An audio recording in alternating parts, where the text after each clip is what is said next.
también de importancia clave, importancia capital, como dicen, que es el tema de los enlaces.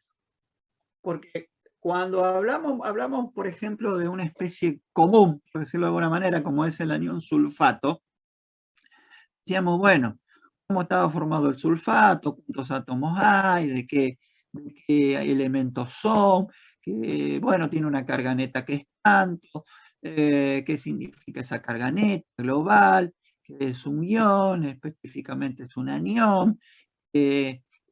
Nos interesa saber cómo están distribuidos los átomos alrededor del átomo central, que es el azufre, o sea, la geometría.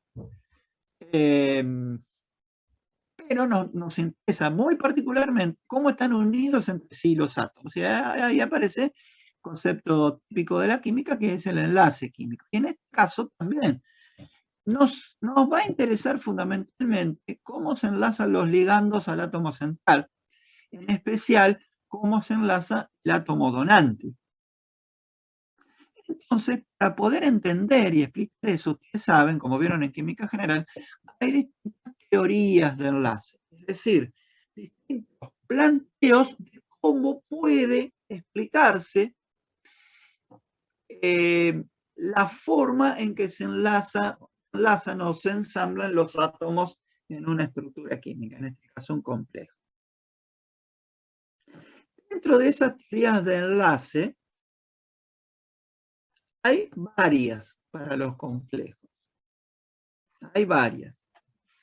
Por ejemplo, la teoría de enlace de valencia, incluso ampliada con la hibridación, que ustedes vieron para en química general, puede aplicarse a los complejos, nosotros no la vamos a aplicar. También puede aplicarse otra teoría, que es la de orbitales moleculares, es muy característica también, que ustedes no vieron tanto en química general, prácticamente no la vieron, pero sí puede aplicarse también a los complejos. Y en general, las teorías de enlace de los compuestos complejos pueden dividirse en dos grandes grupos.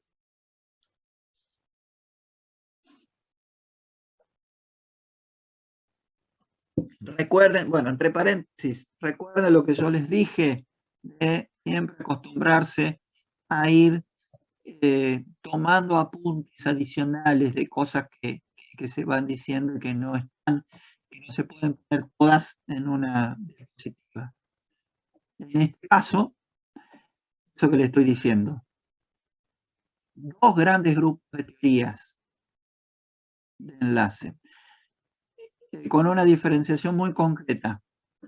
Teorías que no consideran enlace covalente y teorías que sí consideran enlace covalente. Fundamentalmente teniendo en cuenta átomo central con átomo donante de los ligandos. Enlace covalente no, enlace covalente sí. La principal teoría que nosotros vamos a ver, prácticamente la única, que vamos a ver más en detalle, es la teoría de campo cristalino. La teoría del campo cristalino la vamos a identificar con las siglas TCC. TCC para nosotros va a ser teoría del campo cristalino. La palabra cristalino o campo cristalino, el nombre que tiene en general tiene una significancia histórica, que surgió estudiando cristales, es decir, estructuras ordenadas de sólidos, estructuras cristalinas, y por eso de ahí viene la denominación teoría del campo cristalino.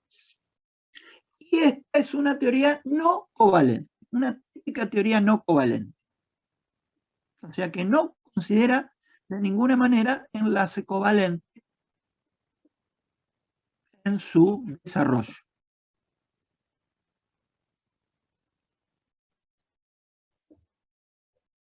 Otras teorías posteriores, para mejorar, como vamos a ver las ciertas limitaciones que tiene esta teoría, han ido o considerando un enlace covalente con una teoría aparte o incorporando el enlace covalente a la teoría de campo cristalino. En general, las teorías de enlace covalente son más certeras, más adecuadas, pero son más complicadas. Es decir, lo que yo gano con la teoría de campo cristalino es simplicidad.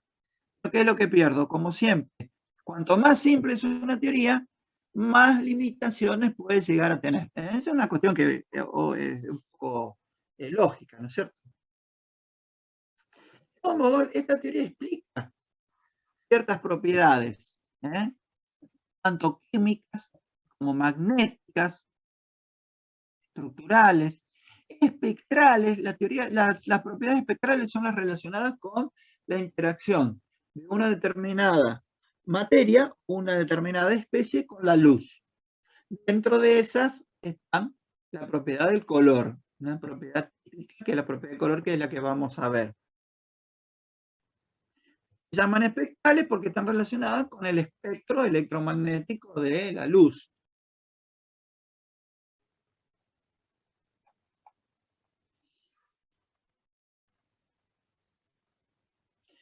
Como es una teoría de enlace no covalente, entonces la otra alternativa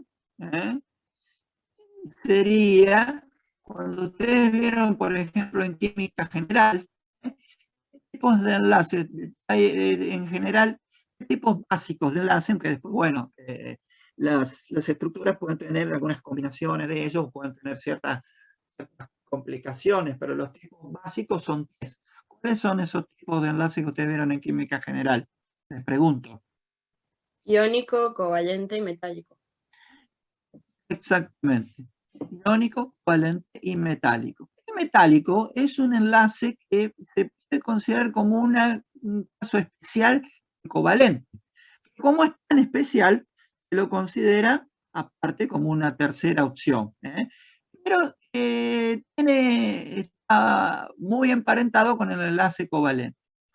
Y el enlace iónico es un enlace electrostático, es decir, es un enlace en donde no hay compartición de electrones ni superposición de orbitales, sino que, como ustedes vieron en química general, las partículas, iones, cation y anión, se unen mediante fuerzas de atracción por tener cargas opuestas. Eso es lo que propone la teoría de la TCC. Fuerzas de atracción electrostática. Ningún tipo de interacción de orbitales ni compartición de electrones. Es decir, se sitúan la especie central y los ligandos en contacto atraídos electrostáticamente, pero sin ningún tipo de compartición de electrones. Y esa atracción electrostática significará que algún componente debe tener carga positiva y otro componente debe tener carga negativa. Normalmente los formadores de complejos son los cationes de metales de transición, aunque también hay casos con átomos neutros, pero los típicos formadores de complejos son los cationes. Por lo tanto, eso implicaría que los aniones deben tener carga negativa. Los ligandos deben ser aniones. Se me lenguó la traba. Los ligandos deben ser aniones.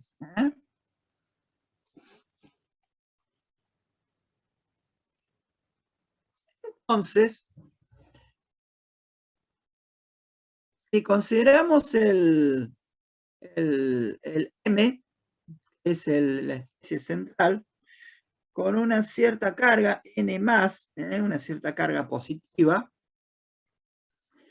y los ligandos con una cierta carga negativa, va a haber una fuerza de atracción entre la carga neta positiva del catión y la carga neta negativa del anión, que es el ligando. Una fuerza neta de atracción. Esa fuerza neta de atracción es una fuerza predominante. Es la fuerza más importante de todas las interacciones electrostáticas. Eso dice predominante. y es obviamente la que justifica que se unan.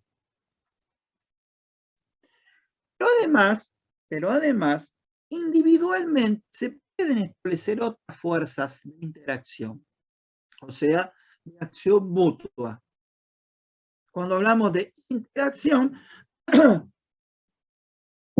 es una palabrita muy utilizada, estamos hablando de acción mutua. Es decir, la interacción de A con B significa que A influye en B y B influye en A.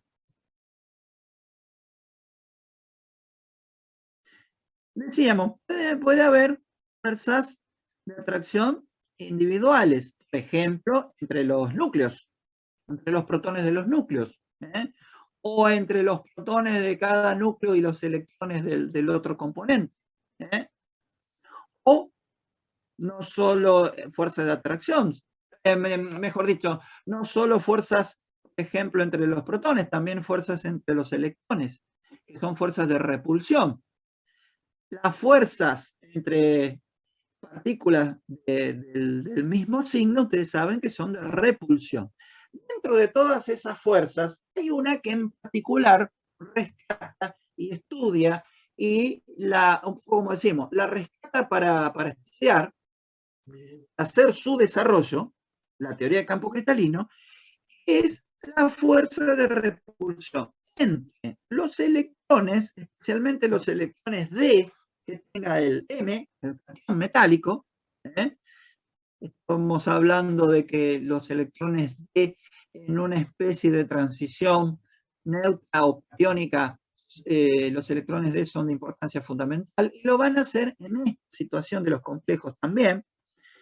Una fuerza de repulsión entonces entre los electrones D y la carga negativa de los ligandos. O sea, el ligando con su carga neta negativa ejerce una fuerza de repulsión sobre los electrones D. Ahora, a continuación, vamos a ir viendo por qué esta fuerza es importante. Entonces, asumiendo y ya considerando y ya tomando como una cuestión importante la fuerza de atracción de las cargas netas es la predominante, la teoría de campo cristalino se centra en otra fuerza individual en ese sistema, que es la carga neta. O sea, son fuerzas que se dan simultáneamente y la predominante es la carga neta positiva del catión versus la carga neta negativa del anión, de los ligandos. Y entonces, la otra fuerza que se considera es la fuerza entre la carga neta de los ligandos, en particular los electrones D. O sea, cada ligando tiene una atracción con el catión globalmente y una repulsión con los electrones, en particular del catión. Recuerden, cualquier cosa, interrúmpanme. No escriban por chat, es menos práctico. Directamente interrúmpanme. Por lo tanto, según la TCC, el átomo central, o la especie central, o elemento central, debe ser un catión. Y los ligandos deben ser iones negativos para que se pueda cumplir la atracción. Pero, ¿qué hemos visto? Que hay ligandos neutros.